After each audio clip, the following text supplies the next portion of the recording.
प्रीत की जोत न जिस मन जागे,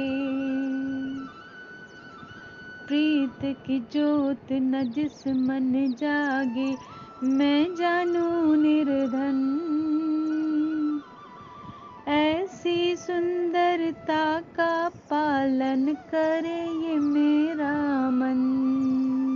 जी, हम प्रोग्राम के इख्तिताम पर हमारे इस ग्रुप की एडमन और हमारी नकीब मुशायरा, बेहतरीन शायरा, खूबसूरत लफ्ज़ लहजे की दानिश्वरा मोहतरमा शबनम मिर्ज़ा साहिबा को वेलकम कहते हैं। और वाकई इनकी कमी हमें महसूस होती रही।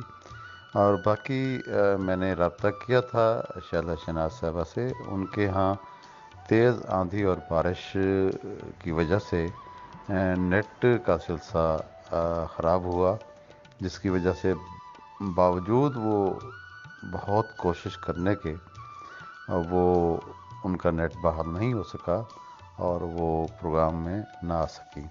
उनका प्रोग्राम से पहले का भेजा हुआ मैसेज वो मुझे अभी चंद ही लम्हे पहले मिला, तो अब तो वो टाइम गुज़र चुका था। उनका कहना था कि आज नेट की वजह से मैं शामिल नहीं हो सकती और इस प्रोग्राम को पोस्टपोन किया जाए, लेकिन अब तो प्रोग्राम हो चुका, फिर नेक्स्ट इंशाल्लाह उनको शामिल करेंगे।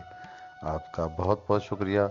आप सब अहबाब का मैं दिल जान से मुतशक्किर हूँ जिन्होंने आज के इस प्रोग्राम में हिस्सा लिया, और ख़ास तौर पर मैं मिसेज़ अफरोज़ रिजवी साहिबा का मुतशक्किर हूँ कि उन्होंने इतना खासा वक्त हमें अता किया और बहुत ही कीमती जो ना हमें उनसे मालूमात मिली। अल्लाह ताला आपको सलामत रखे। इसी के साथ ही शमशाद सिराई को दीजिए इजाज़त। अल्लाह हाफिज़, शब बखैर। जाते जाते कहना चाहूंगी कि हयात लेकर चलो, कायनात लेकर चलो, हयात लेकर चलो, कायनात लेकर चलो, चलो तो सारे ज़माने को साथ लेकर चलो। और शमशाद हुसैन सराय अदबी काफ़िला इंटरनेशनल ग्रुप की बुनियाद जब से रखी गई है अब तक बिल्कुल जनाब हयात भी लेकर चल रहे हैं और कायनात भी लेकर चल रहे हैं और सारे ज़माने को साथ लेकर चल रहे हैं। मैं इस वक्त आपको खराज तहसीन पेश करती हूँ। शब बखैर।